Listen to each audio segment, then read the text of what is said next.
Hello, you're watching New Vision TV News. These are the stories making news in today's bulletin. From the news around Uganda, security guard steals 490 million shillings from a sugar factory.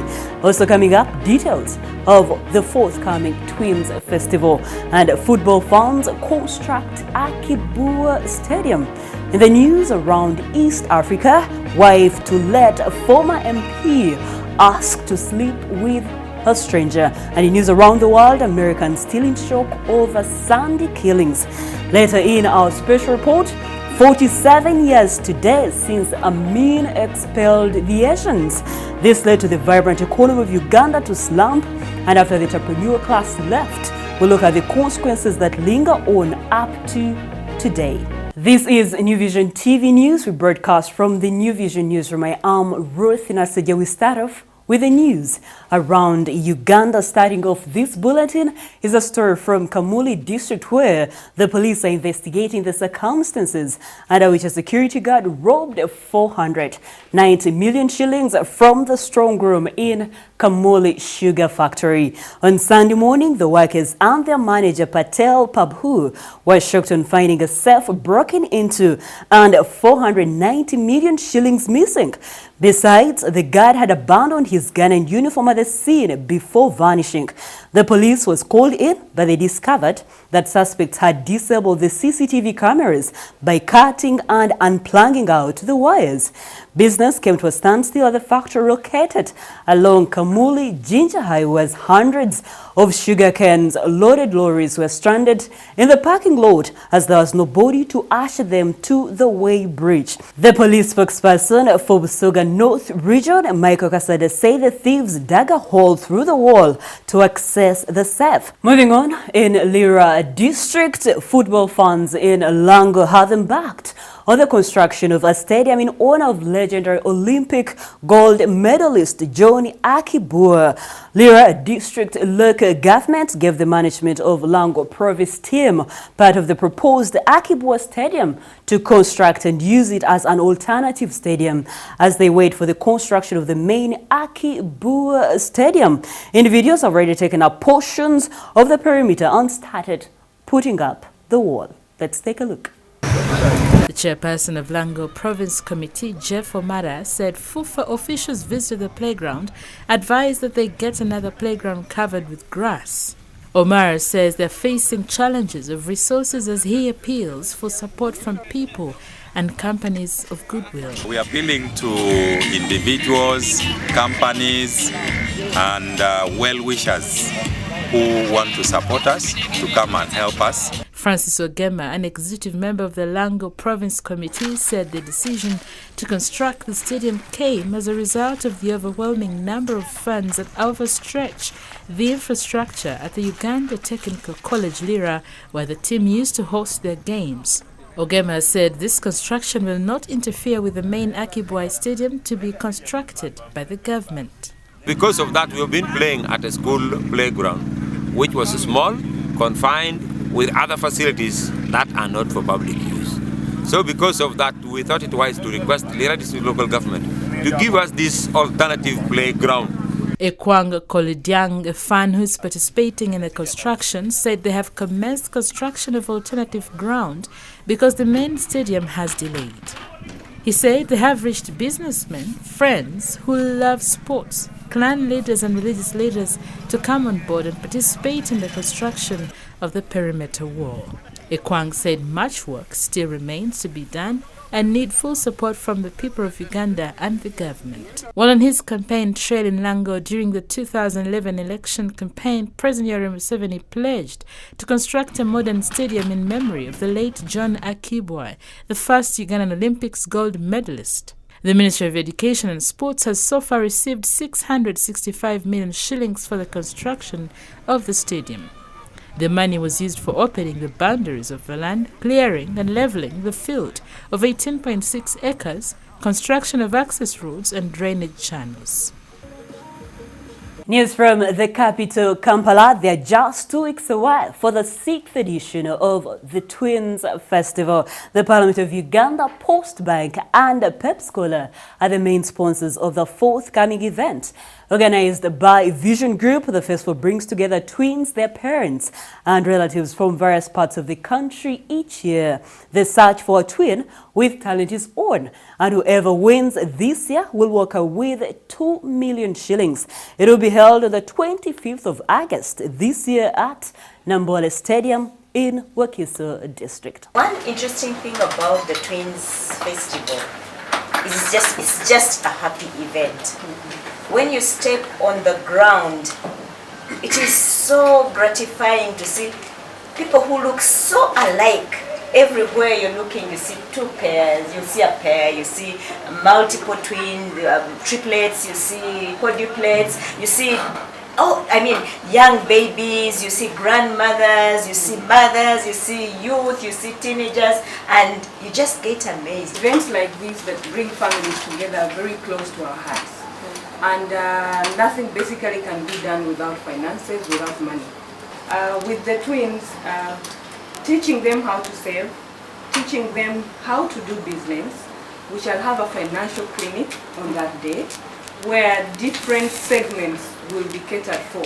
Are you a twin? We met on the 25th of August at Nambole Stadium. We continue with more news around Uganda. From Oyamu district, a 56-year-old woman is under police custody in Kamuli police station for allegedly kidnapping a 12-year-old girl.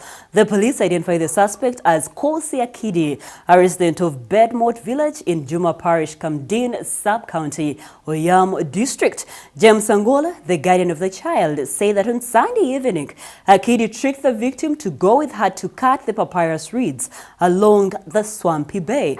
Angola said neighbors became suspicious at around 10 p.m. because they saw them leaving home together.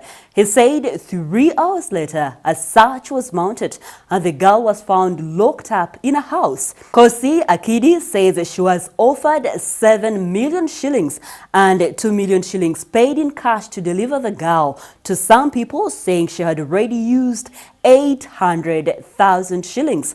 However, the police officer in charge of child protection unit at Kamuli police station, Katie Oremo, searched AKII's home and did not get the remaining balance, which she claimed had been hidden in the house. Investigations are still ongoing. We close off the news around Uganda from Lira district. The army is holding 2 suspects at Lira military barracks on allegations that they were involved in the rampant theft of motor vehicles in northern Uganda. 4 motor vehicles allegedly recovered from the suspects are also being displayed in the barracks. The Lira resident district commissioner Milton Odong, while briefing the press at the military installation, said they recovered 5 vehicles in the operation. Odong said he got a directive from the Director General of Internal Security Organization to recover the stolen vehicles. He identified the suspects as Walter Uchora, alias War, 20 years, from Amuri district, and Ambrose Olum from Ingeta Gainari in Lira. The RDC said the suspects operate in the entire northern region.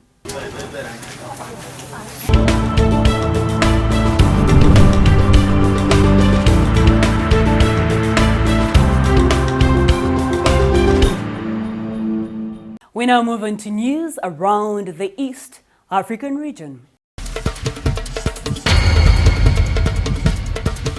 We started from Kenya. A clash of African and European culture is on a collision course in the country as law elders demand a widow who is a European to undergo a cleansing ritual. Monica Okoth, a European, is the wife of late Kibra MP Kenneth Okoth, who was cremated on Sunday. Now Luo elders want Monica in Homa Bay to sleep with a cleanser who is a stranger without a condom before she is inherited by Okoth's elder brother or any other relative. The elders have warned that Monica should take tradition seriously. She, however, defied them and had her late husband cremated in Nairobi, contrary to the Luo culture. In an interview with the Star, a Kenyan newspaper, the Luo Council of Elders chairperson Nyandiko Ogadi confirmed Monica is wanted in Homa Bay for cleansing rituals in honor of cultural traditions.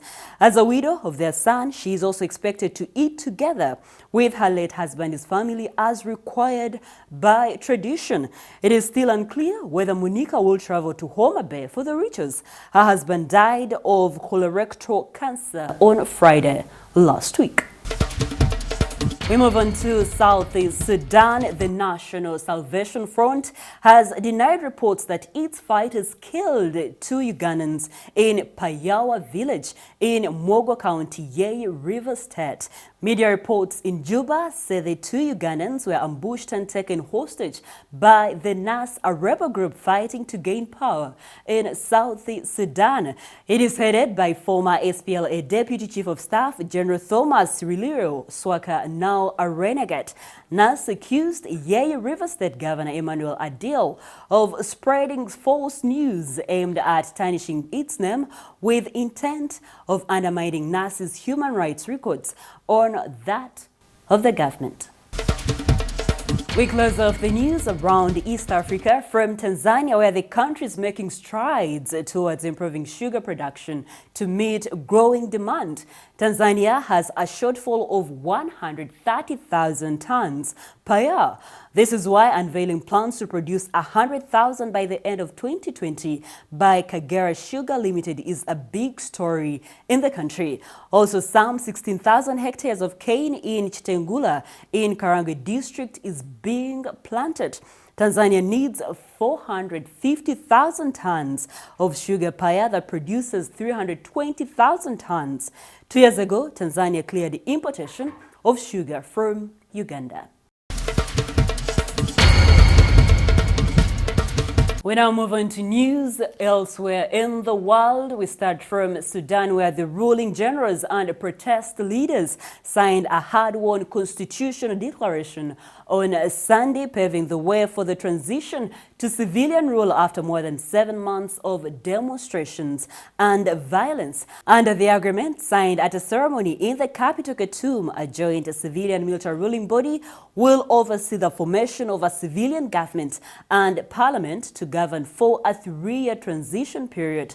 The declaration was the result of fraught negotiations between the leaders of mass protests, which erupted last December against the 3-decade rule of President Omar al-Bashir and the generals who ousted him in April.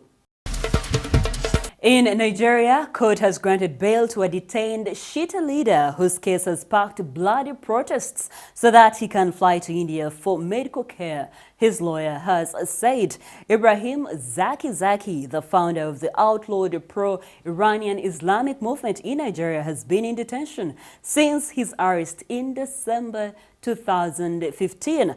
The judge has ordered that Zaki be flown to India for proper medication, Femi Falani told the Africa French press agency.